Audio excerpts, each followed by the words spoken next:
Welcome to today's episode of the AI to ROI podcast. Today, I am joined by Todd Olson, founder and CEO of Pendo. We'll be covering 4 topics with Todd today. First, the impact of AI agents in measuring productivity for digital workers. Second, the adoption and the ROI measurements of agentic software. Third, transitioning to outcome-based pricing. Is it really possible at scale in the AI world? And fourth, the SaaS and AI convergence. So with that, Todd, can you take a moment to give a brief background of your journey to becoming a guest here on one of the first episodes of the AI to ROI podcast? Well, thanks, Ray, and it's great to be here. I'm honored to be one of the first guests of this podcast, and it's a super exciting topic and one I'm very passionate around. And I am the CEO, co-founder of Pendo. Pendo's roughly 12-year-old software company whose focus is on improving experiences in software applications.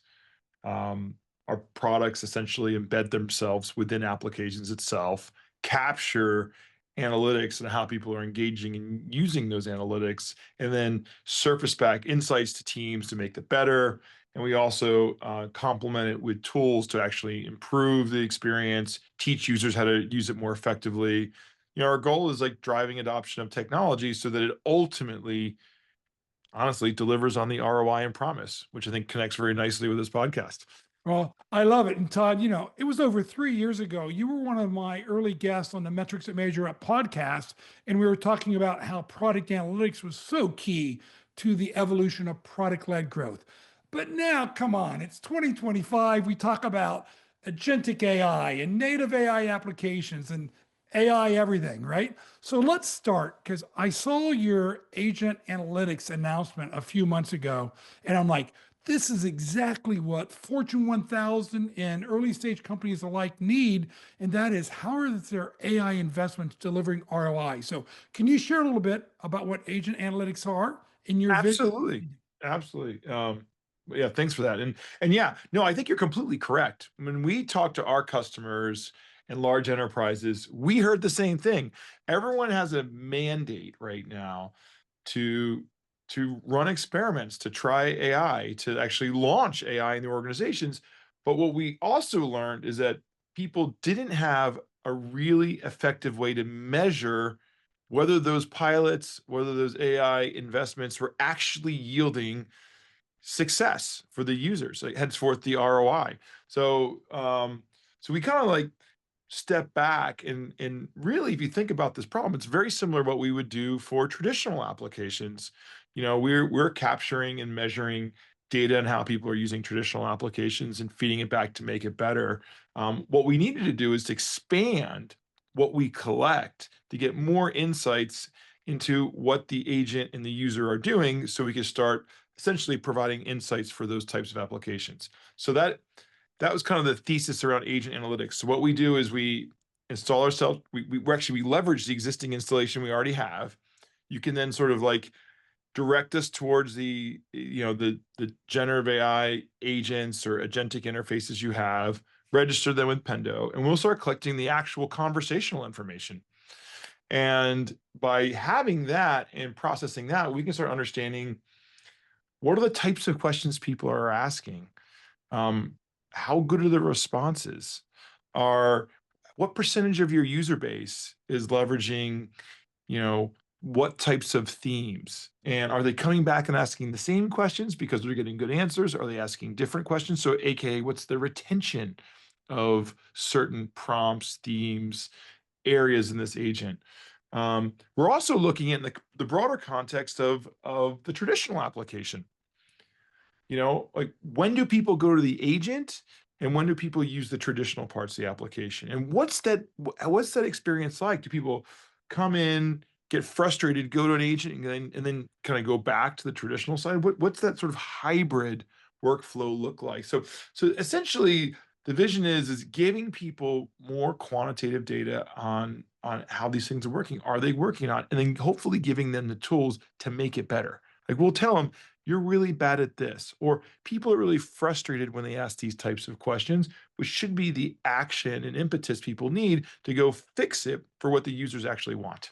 Yeah. One of the things, you see like the most recent MIT Nanda report where 95% of proof of concepts don't get deployed into full production, even though they didn't really define full production, right? Yep. I had data said it was like 78%. So what I'm hearing right now is you can actually monitor the interactions between your AI agent and the software user, actually maybe get some context and almost semantic reference of what's going on and provide that back to the product group or even the human in the loop for the human reinforcement in almost real time. Yeah, absolutely. Absolutely. And what's exciting is like, and I think part of the challenge and the reason this MIT study sort of sees this, the root cause of it is people haven't had a way to really measure this. I think what we've seen in the market is there are solutions for developers to measure like, performance, measure like, memory utilization, like the classic developer observability metrics, those exist. But up until our announcement, there hasn't really been user-focused metrics. How are the users actually interacting with it? Are they getting value out of it? Do they like it or not? Honestly, the state of the art for a lot of the large enterprises we speak with is a basic survey. We see people roll it out and they ask people, hey, was this successful or not? Yes or no? I mean, Well, that's not a way to make something better. well, Todd, one of the things that I loved when we spoke over 3 years ago was you had like the top 10 metrics for product analytics or product led growth companies, things like activation, et cetera. Yeah, yeah. So, based upon your agent analytics, are there some common metrics, almost out of the box metrics that you're recommending that people actually use to measure the performance of their agents? Yeah, I mean, I think we're looking at things like, I sort of referred to it earlier, retention, which is how often people come back and ask similar types of questions. That's kind of core. Like if people, I mean, there's sort of a conclusion that if people like something and they're getting value out of it, they're going to keep coming back to it and keep using it. That's a really good sign of healthiness and it's doing something well. So I think retention is a key area. I think just overall, broad-based adoption, what percentage of your user base is interacting with this? So I think that's an interesting metric, and how often, which is stickiness, which is a metric we talked about, in the prior podcast. And the other thing that I'm looking at as well is frustration signals. So like what, like in the traditional world, we have this concept of rage clicks. People's like kind of clicking. You can all imagine someone getting very frustrated and like clicking a mouse a million times, like thinking some button's supposed to do something and it's just failing silently behind the scenes. The AI analog for this is rage prompts. People just getting irritated by the solution and sort of like telling it, "Can you just answer my question, please?" Or like Oh, using capital letters or using exclamation points unnecessarily, right? So like really measuring frustration, we think is like if you can just eliminate like people getting pissed off, I think you'll have a better I experience. still, yeah, that's why when I get into those voice activation loops, right? And I'm like, agent, agent. That's what I you're know. doing for AI agents. Exactly, exactly. Let It's me like, ask this, Todd, because one of the things, right? If I'm a consumer, a user interacting with the agent, and I'm just not getting what I want, and your analytics software can it then actually invoke a human to get in the loop and kind of take over? look, I think that's certainly something we're looking at in the future. It's not doing that today, but I think this idea that if someone really gets stuck and we have real-time analytics on it, like how do we push that data to someone to get real-time, assistance to that end user? Yeah, that's something we're certainly exploring. Now, one of the things I think we spoke about as we were preparing for the conversation today was a lot of these chat bots. We had to define, what are customers going to ask, what our response is, kind of a rules and workflow driven. So it sounds like you're going to be able to actually capture all of those end user prompts and over time say, hey, Mr. New User, here's the 5 most common prompts when you have a product support question, things like that. Yeah, I think that's an exciting piece because it's not just like giving you metrics. It's how do we actually make the experience better? And we make it better by directing the end users to what we know the agent's good at answering, and we can do that by data. So it's like, hey, look, welcome to this agent. What does this thing do for me? And we'll say, 90% of users start by asking these types of questions. And we can even do it by role, persona, you know, um, anything about the users. Like users like you tend to use this agent for this. So that's the kind of like action piece that we're doing. That's something very, very exciting. So there was a lot of buzz around one of the newer pricing models, and we're not going to talk about credits or tokens. We're going to talk about outcomes.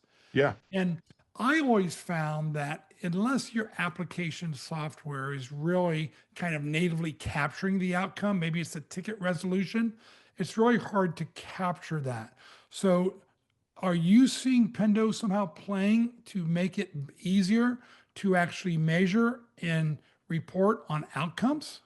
I mean, 100%. Yeah, we absolutely are. And I mean, if you look at, there's a variety of pricing startups that are starting to emerge that are actually integrating with things like Pendo because we have really, really useful data for outcome-based pricing.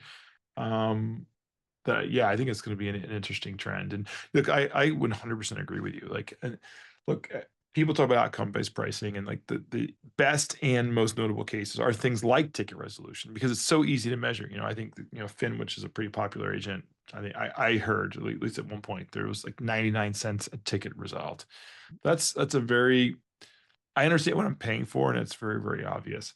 Not all software products have that. Like, take an analytics product.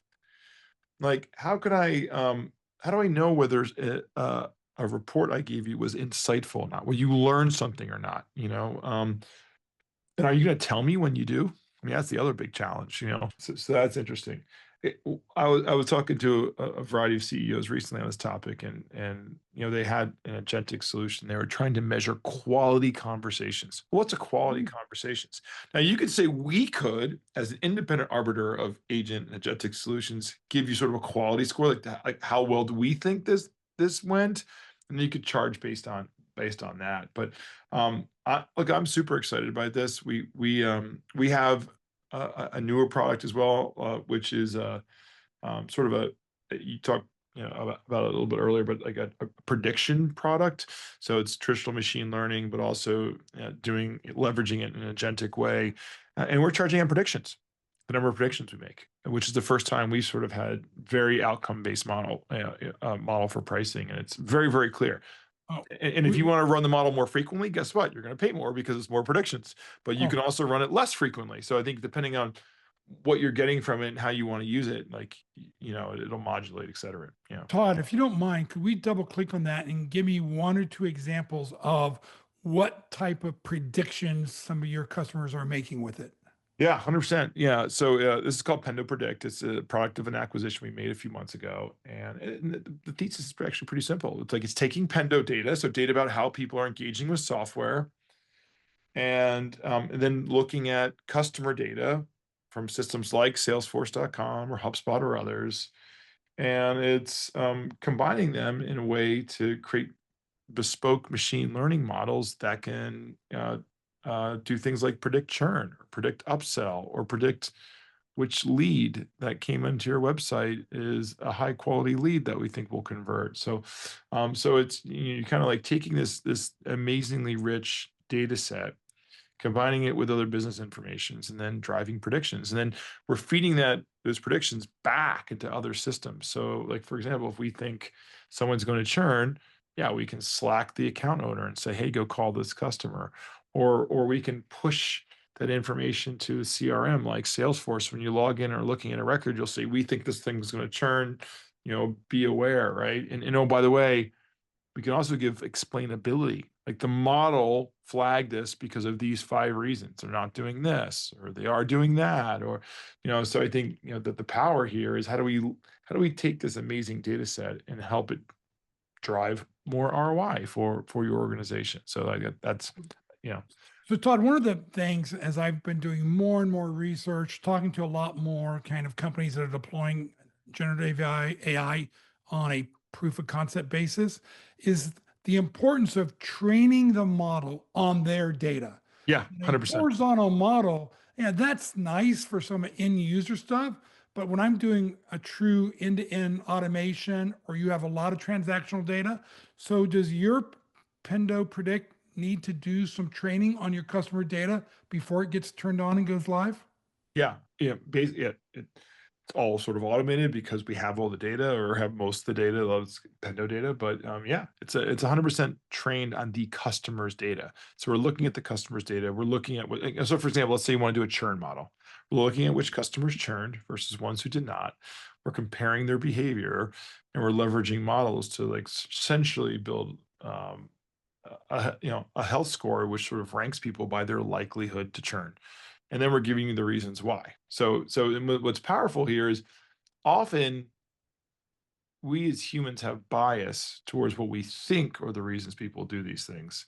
And by leveraging a machine learning model, it sort of strips the bias away and just lets essentially the numbers sort of like drive the predictions.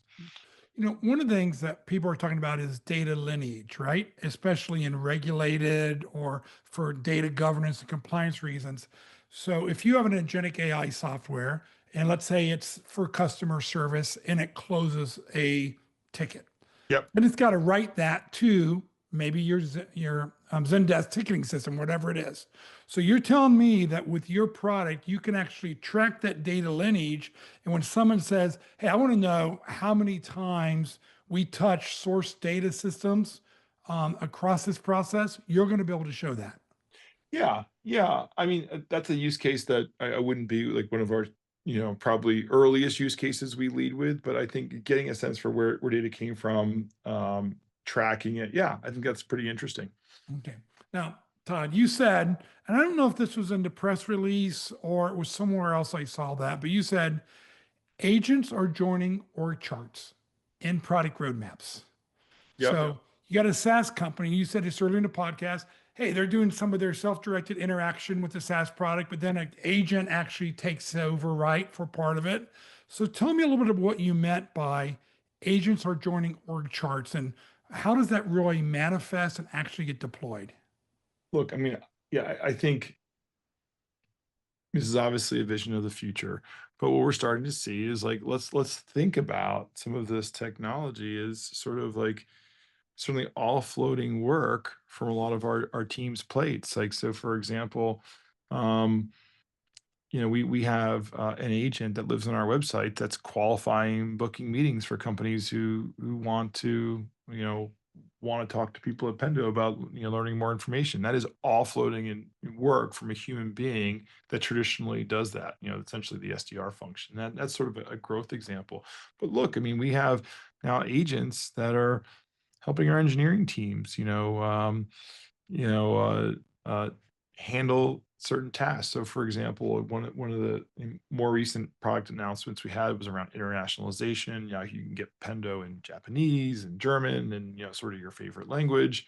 How do we do that? Well, we leverage agents to do a lot of the heavy lifting because if you think about what is internationalization, it is a pretty well known pattern that can be a little bit tedious, searching for, strings embedded in your code, replacing it with the ability to sort of look up, within some locale, like what this is in certain languages. And that's an area where AI greatly accelerated our roadmap plans. So it's something that would have taken years. We got down to 6 months and used half the people. So that's which and then we redirected the other, freeing up of those developers to go build other things and other innovation. So that ultimately unlocks more throughput and velocity for our teams, which is what gets me really, really, really excited. And I'm thinking about like even take my design team, my product team, you know, think about how much work it would you need to like get a prototype out in front of a customer, get them to play around with it. Now they can go into technologies like V0 from Vercel or Bolt or Lovable and generate a prototype in minutes. We can have customers playing around with it. We can get product feedback in an hour, not weeks. And that is dramatically shrinking and accelerating the way we build software and augmenting a lot of work. And it's just easier. Like we don't need to have developers build the prototypes. We can have like a Lovable or a Bolt or a V0 do it. So it's kind of like augmenting our teams is helping them all move much, much faster. It's one of the reasons I love doing a podcast because it allows me to learn from people like you and just think about what's possible. And I'm thinking about agent performance management because if that agent is purpose built to do ticket resolution, someone's got to manage that agent's performance. Someone needs to provide it feedback so it gets better. And then I kind of go, Todd, and it's a little tangential. If we all have our own personal AI assistant, right? Our co-pilot, somebody's going to have to really evaluate, is it really helping me be more productive between the human and the agent interactions? I love Yeah. this. Yeah, it's a great way of thinking of it. Yeah, it's exactly the way to think of it because like look like anything. If an agent if you can kind of think of an agent as a human, humans aren't perfect. They do need to be performance managed. They need to be coached. They need feedback. Agents need the same thing. They need coaching, they need feedback. You're like, no, you're really bad at answering this question. Like leverage this context or like try this thing to make it smarter. So I think we're constantly trying to teach these agents what context you need in order to provide a better answer. Because we find like context is key. The more context you have that you provide to an agent, the more accurate the results. It's really as simple as that. And here's the great thing. Same thing for humans. If I walk up to a human and ask it a question, and I don't give it a lot of context. It is just guessing and filling in the blanks of what it thinks I mean by that question. Now, if I'm very clear in my question and add a lot of context and even tell the human like where to go find this thing and how to go do this or here how I've done this before, yeah, it'll obviously do a much better job. So the same with agents, and yeah, the same rules apply. Okay. So, Todd, you've been thinking a lot about the world of agentic AI. So, let me give you a blank canvas.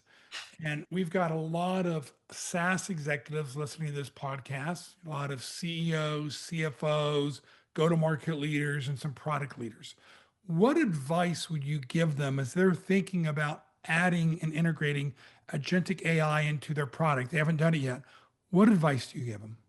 Look, I think you need to start with key workflows in your application that are just sort of painful for your users, but very, very repetitive. So what are things that that you hear complaints from users that they have to do that's kind of hard to do, and they have to do a lot. Like that's what we've been focusing on, and start there and automate it. I think if you do that, that's absolutely a great place to start. And keep iterating. I mean, I think here's the great thing about the agent analytics product I was referring to. Because we're capturing the prompts and the questions, we know what people want to do in the agent. We know it. They're telling you, please help me do this.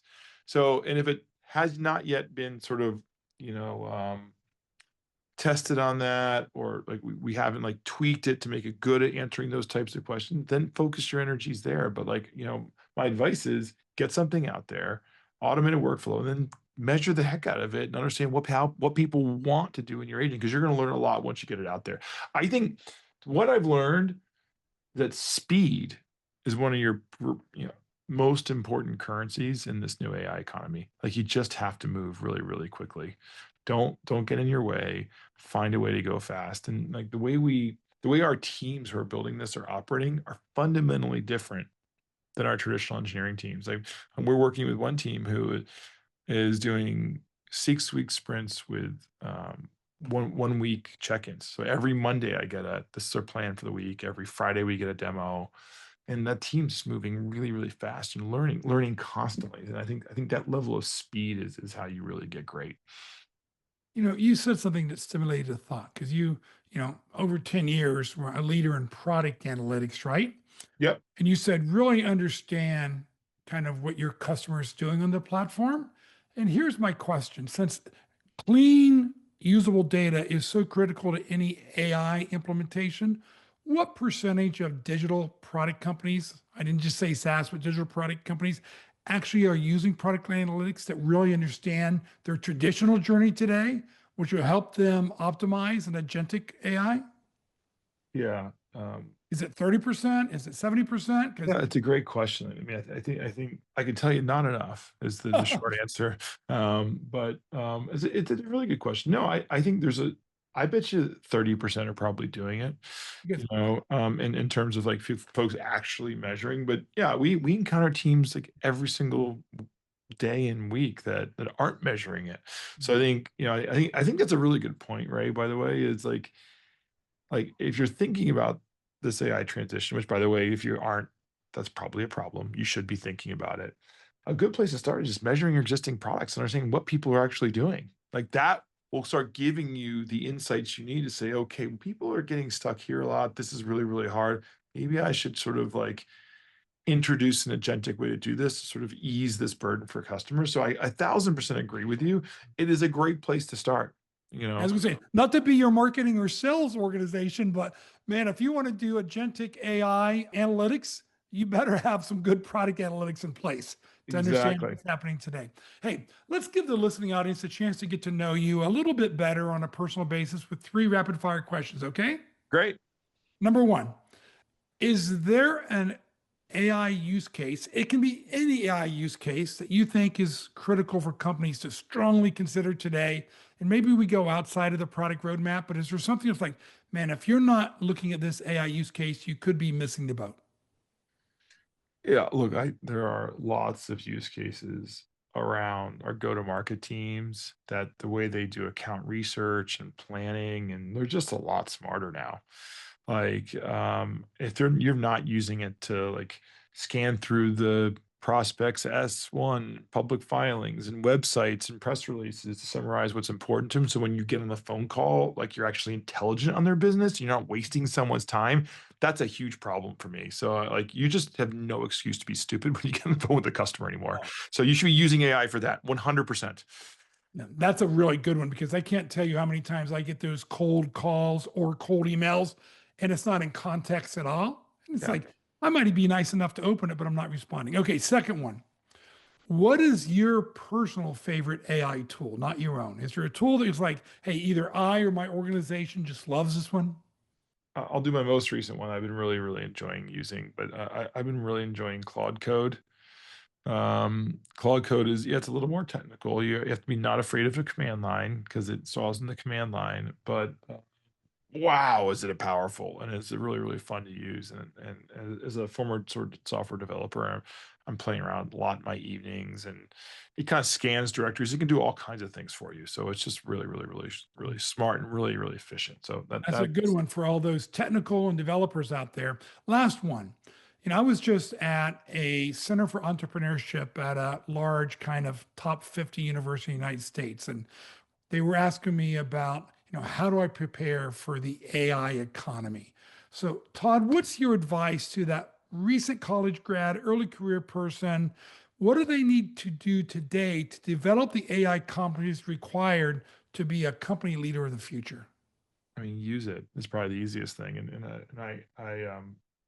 I'll sort of quote Toby from Shopify, who had this famous memo that was leaked all over the internet. I don't know what months ago, where he said like that the goal is what he described as reflexive use, and I think a lot of people, and I'll I'll talk about myself at least from my generation, reflexively use Google still because we grew up on Google and we use it, but I think we need to reflexively use AI tools because they're the future. And honestly, they're better than just simply Googling things. Now, granted, when you Google things now, you get sort of an AI summary. So Google's trying to blend the two experiences. But I'm telling you, and I have a kid in college, I have a kid, on their way to college, telling them all, I'm encouraging them all, like instead of asking dad something, ask chat GPT, and I think it's a good time too for these college graduates to ask chat GPT something, but then go check it. Go check it. So that's like probably my best advice is don't just take the results and blindly send it somewhere. For now, check it because you may have needed to provide more context. You may have needed to like qualify it. And that's how you're going to get good at using it. Get good at using it. There's going to be people that are good and they're going to do amazing, and there's people that are not be good. They're just going to regurgitate things. And I think you're going to see differences in how people operate in the future based on their usage of this technology. Yeah, it's funny. That's great advice. I don't have a lot of employees, but for all the early career ones, I said once a month, when you go to do a project and you're doing it the standard manual way, I want you to go and take at least a couple hours and say, is there an AI tool out here that could help me do this? And once a month, do a new one because they're going to find things that work and find things that don't work. And I think that's how they're going to become experts. And quite frankly, as you and I both know, the AI tool of today is not going to be the AI tool of tomorrow necessarily.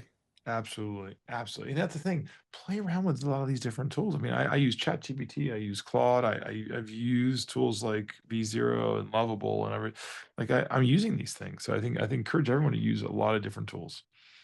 Okay. So, Todd Olson, founder, CEO of Pendo, thank you so much for being my guest here on the AI to ROI podcast. Awesome. Thanks for having me, Ray. Appreciate it. And to everyone out there who's a SaaS executive thinking about introducing agentic AI or even just AI and prompt engineering to your product, go check out Pendo's Agent Analytics. I never do that, but I'm so excited about the potential, Todd. I wanted to make sure I promote it and get people to look at Agent Analytics. Awesome. Appreciate it, Ray. Bye, Thanks. everyone. Cheers.